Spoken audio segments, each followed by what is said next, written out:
Good morning. It is almost noon here in Calgary, and I'm inside today. I'm in my own gym because it's pretty chilly outside. It's actually pouring rain, and so this is my home gym. I sometimes train here. Welcome to all the people that are joining me here on Periscope. I'm Shawna K, challengeworkouts.com. If you want to check out my blog, you'll find all kinds of cool stuff and workouts. Today, what I wanted to talk about is if you have sore knees. I have a lot of clients that say, hey, a lot of clients that say, well, my knees are sore, and so what can I do to tighten and tone my legs even though I have sore knees?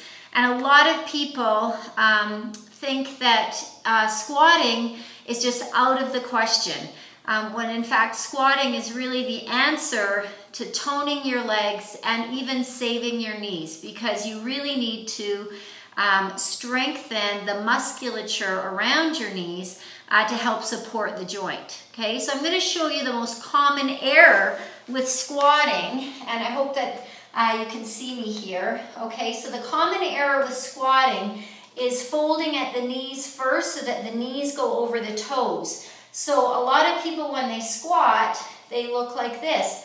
The knee is the hinge, when in fact the hip needs to be the hinge. And so you really need to drop your butt in between your legs and sit back on the heels instead of letting the weight come forward on the toes.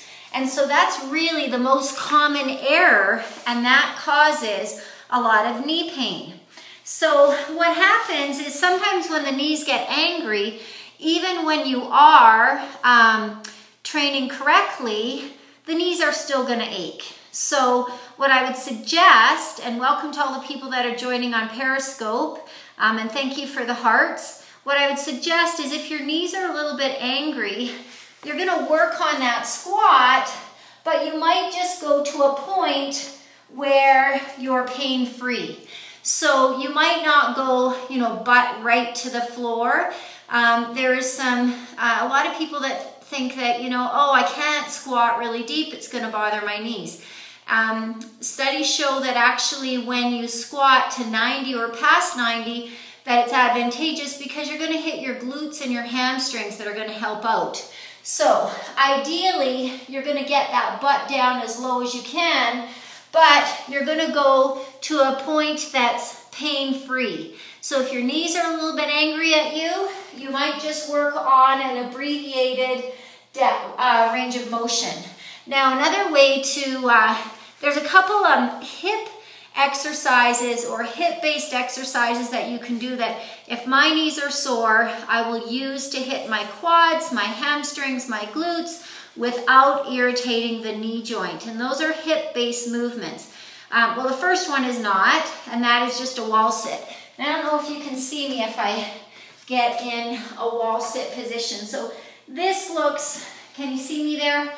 This is pretty basic. All you need is a wall. You want to have weight on your heels and not on your toes. You may as well be squeezing through the inner thighs as well. So that this is a great way to stretch or to strengthen the quad without irritating the knees. So that's one thing that you can do if your knees are sore. Most people can tolerate a wall sit, and that's going to do a lot to strengthen through the quad. Now another thing you can do is change the foot position on your squat. And instead of doing a narrow squat where people tend to get those knees over top of the toes instead of the weight on the heels, I'm going to go front on because I want you to think about doing a plie squat. And that's when your toes are going to be facing out. You don't want to have the knees over the toes, have a wider stance, and then drop in. I'll move back a little bit. Drop that butt down. And you want to have 90 degrees at the ankle and at the knee, all right? And so whenever you're squatting, just like when you're lunging, you want to have a 90-degree angle. Like say for the lunge, you want to have 90 degrees at the hip, knee, and ankle. And when you're squatting, you know, you want to really be pushing your hips back. That's going to help strengthen the knees, and it will help to, strengthen the quads and save the knees. Now, a couple other hip-based movements that are really great if your knees are angry but you want to hit your behind and your hamstrings. One is a simple glute bridge, okay? And so, again, I don't know if you'll be able to see me here, but a glute bridge is from the floor, okay? My heels, I'll just move back a little bit. My heels are on the ground. My toes are, I don't know if you can see that. My toes are in the air. And this is a glute bridge here where I'm going to be feeling the hamstrings. Okay, I'll move back just a little bit. And so there's a variety of ways to do the glute bridge so that you can, feet flexed, yes, toes up to the air, weight is on the heels and not on the toes. Okay, so I'm just going to kind of try and move back to get me in the shot here, okay? So I'm going to have 90 degrees at the angle, at the knees, and then my toes are in the air. So this is a really great hip-based movement where I'm going to be feeling the hamstrings and the butt. Now you can also be lifting a leg up, but don't let the hip drop. So you can be doing that hip, or the glute bridge with one leg up, and you're going to be feeling more through that hamstring. So that's a great way to hit the glutes without irritating the knees, okay? The last one I'm going to mention, and I've got a light kettlebell here, is I'm a really big kettlebell fan. And so I have a light kettlebell. A kettlebell is a great way to hit the hamstrings and hit the glutes without irritating the knees. But it does take some form, okay? So, when you have this is a very light kettlebell here. What you do is you drop the hips back, weight is on the heels, and then the movement for the swing looks like so. So you can see I'm snapping the hips forward, and I'm going to be hitting my hamstrings and my glutes, but I'm not going to be irritating my knees. So the biggest thing with leg training, toning your legs, is, like I said, if the knees get irritated, we have to train around that, strengthen the quads and hamstrings to support the knees.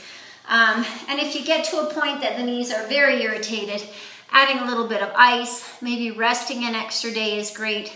But I've had so many clients that have said, you know, whether I'm training or whether I'm not training, my knees are sore. So sometimes not working out is not your best solution. So there's a couple tips for you for your sore knees. I wanted to make it a quick video. If you have any other questions, I'm happy to help. My blog is challengeworkouts.com. I'm Shawna K. I've got all kinds of free workouts and tips for you on my blog. Thank you for joining me, and I'll see you again.